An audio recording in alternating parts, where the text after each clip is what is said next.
V2তে দাম কেমন আর কোয়ালিটি বা কেমন সেটা দেখতে আমি চলে গেছিলাম আমাদের নিয়ারেস্ট আউটলেটে। হ্যালো এভরিওয়ান, আমি অনুমিতা। আমার একটি নতুন ব্লগে তোমাদের সবাইকে স্বাগত।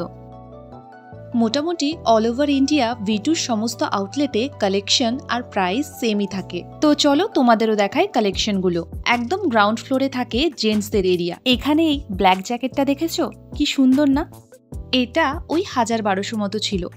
জ্যাকেটগুলোর স্টার্টিং প্রাইস 350 থেকে রয়েছে, যেগুলো একটু খুঁজে নিতে হবে, তবে বেশিরভাগই ওই 800 থেকে 1500-র মধ্যে। আচ্ছা, এবার তোমাদের লেডিস সেকশনে নিয়ে যাই। দেখো এত সুন্দর ব্যাগগুলো। এই ব্যাগগুলো 200 থেকে স্টার্টিং প্রাইস ছিল।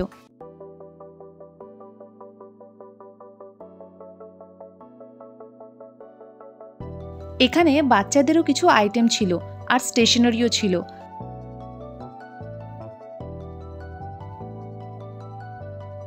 আর এই কম্বলগুলো ছিল একটু পাতলা মতো, ওই 300 টাকা করে। বাচ্চাদের ড্রেসের কোয়ালিটিও এখানে খুব ভালো। আমি কিন্তু বাচ্চাদের অনেক শপিং এখান থেকে করেছি, আর রিজনেবলও।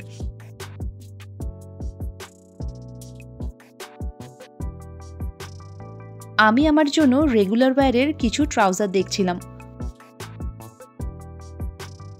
এই ট্রাউজারগুলোর স্টার্টিং প্রাইস ছিল 275 থেকে।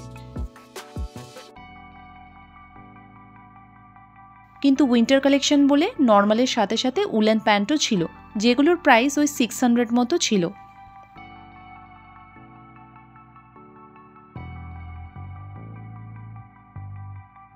আমার হাজবেন্ড এখানে আমার ট্রাউজারগুলো বেছে দিচ্ছিল।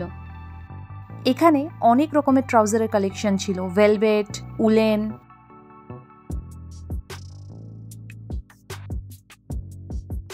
এই প্যান্টটা আমার একটু ঠিক লেগেছিল, এর কোয়ালিটিও খুব ভালো ছিল আর প্রাইসটাও ঠিকই ছিল।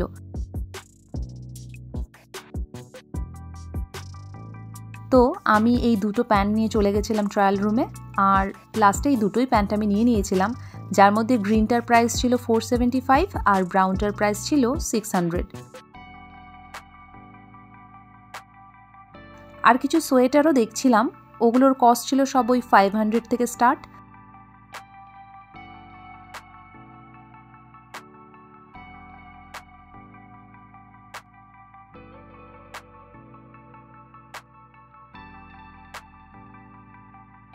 আর আমি নিয়ে নিয়েছিলাম কিছু ডিজাইনার সক্স। এগুলো 3 সেটের যেটা দেখতে পাচ্ছ এটা ছিল 150, আর পিঙ্ক হোয়াইটের এই 2 সেটেরটার দাম ছিল 70 রুপিস।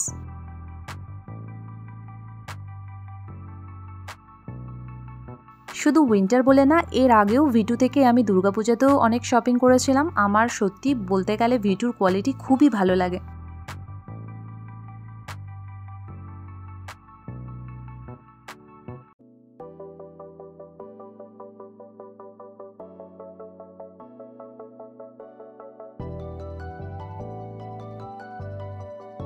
তো আজকের ভিডিওটা এটুকুই। তোমাদের সাথে দেখা হবে পরের একটা ভিডিওতে।